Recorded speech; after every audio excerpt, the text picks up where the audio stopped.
Hi, welcome to another TerranScapes video. This video is a little bit different than previous ones in that I'm trying to demonstrate some of the ways that I go about planning a new project. And in this instance, I'm working on developing a new set of trench boards for my modular board set. I have a customer who is has invested in a considerable number of modular boards and wants to add a trench set to them. And this is something actually that I've been interested in doing for quite a while. And I developed these trench top pieces originally with the intention of producing future trench boards using them. So these will line the top of the boards, with a little trimming, of course, you know. And these afford me the ability to create sandbag tops for the emplacements relatively quickly, I should say. Of course, they all need to be cast and painted and such, but much faster than individually sculpting, you know, sandbags one by one. And so I've got that part done, but I need to develop a set of boards for these to go with. So I'm going to set these aside for a second here and show you some of the ideas that I have. I thought perhaps the general public might like to see how my mind works, as well as perhaps provide some feedback that might be useful on where to take the project in the future. So each of these sheets of paper represent one of my 10 inches by 20 inch boards. If you have any questions on why my boards are 10 inches by 20 inches, I encourage you to go to my playing surfaces page. There's an FAQ there that explains it. What I've done is draw out a general layout on these that shows where the trenches would go. Now, this is just a line drawing just to show where they match up. The trenches themselves are, at least at this stage, planned on being 2 inches wide. I'll carve carve 3/4 of an inch into the board. Now, at 3/4 of an inch deep, topped by this piece, I'm going to add about 3/4 of an inch to the top of it.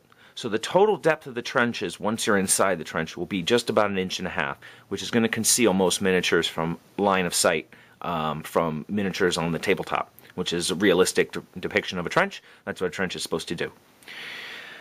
Then along the trenches, there'll be firing platforms where miniatures can be set up on top of it, which is very similar to the trenches that I already produced, and also produced as a board set, as a one-off piece, that I think I'm going to do individually so that they can be moved around in the trenches.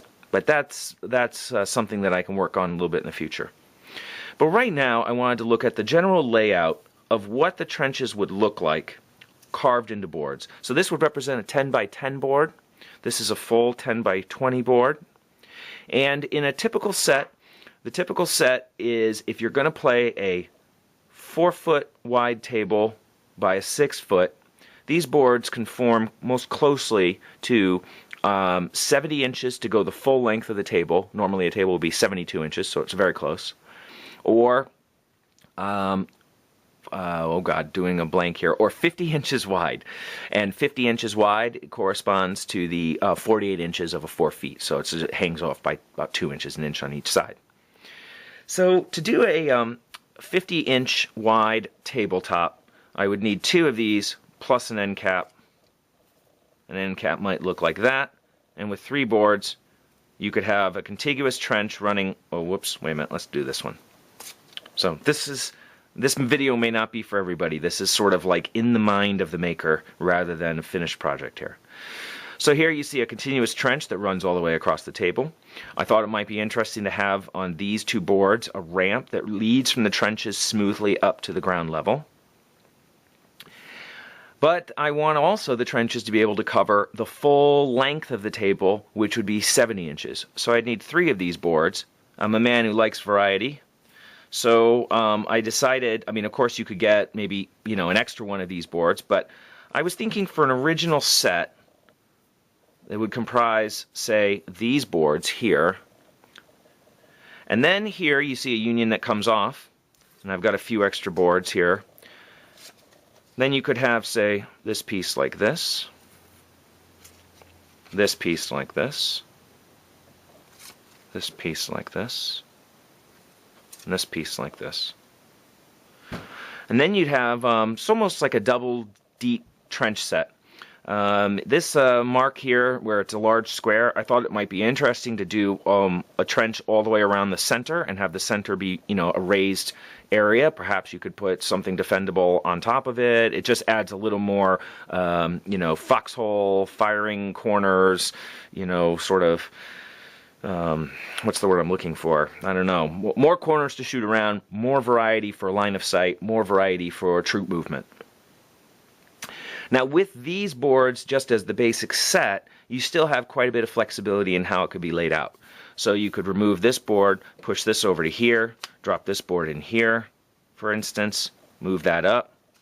Then you could bring, say, this board to here, this board to here, this board to here, for instance, and omit this board. Oh, no, whoops, and this board would go here.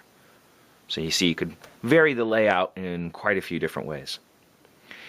I also thought of a couple boards that I'd like to add that I think would add a little more interest to the set. So here, in my vision, this would be a area, I don't know, I've got it as a, what is that, a hexagonal. I know I could do it in a variety of shapes, but just for my quick thought. And then this would be excavated, and this would be large enough to be able to seat, say, a weapons platform or a dreadnought or something of a larger class that could then take shelter within the trenches and fire from. Maybe a mortar team, heavy las cannon, whatever, your gaming system has and would fit that sort of trench warfare.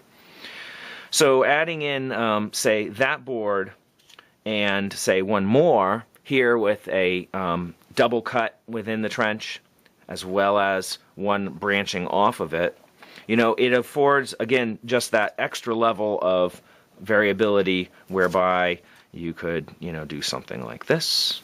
And then you could do something like this to connect these two, for instance, and play it just like that. You could remove this board and add this to the end like that.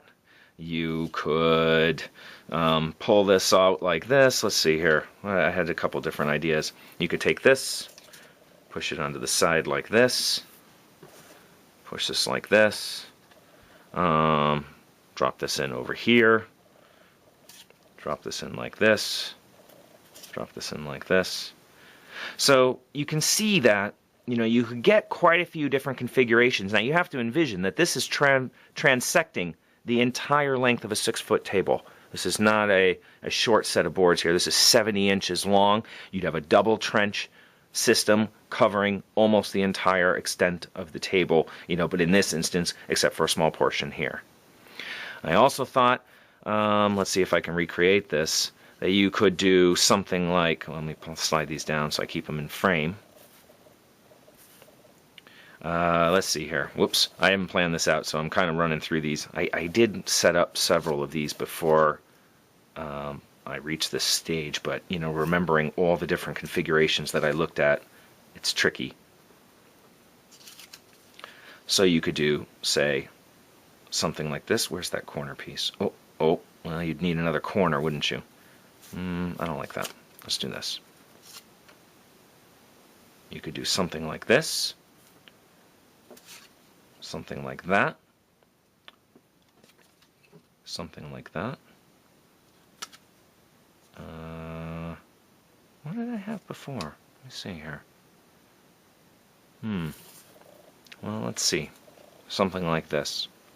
Where here, the trench could begin at the table edge, come all the way across, still cover the 6 feet of table length, and then you could have a large area in the center where perhaps you could place a couple buildings that are surrounded by trench works, something that's more defendable like that.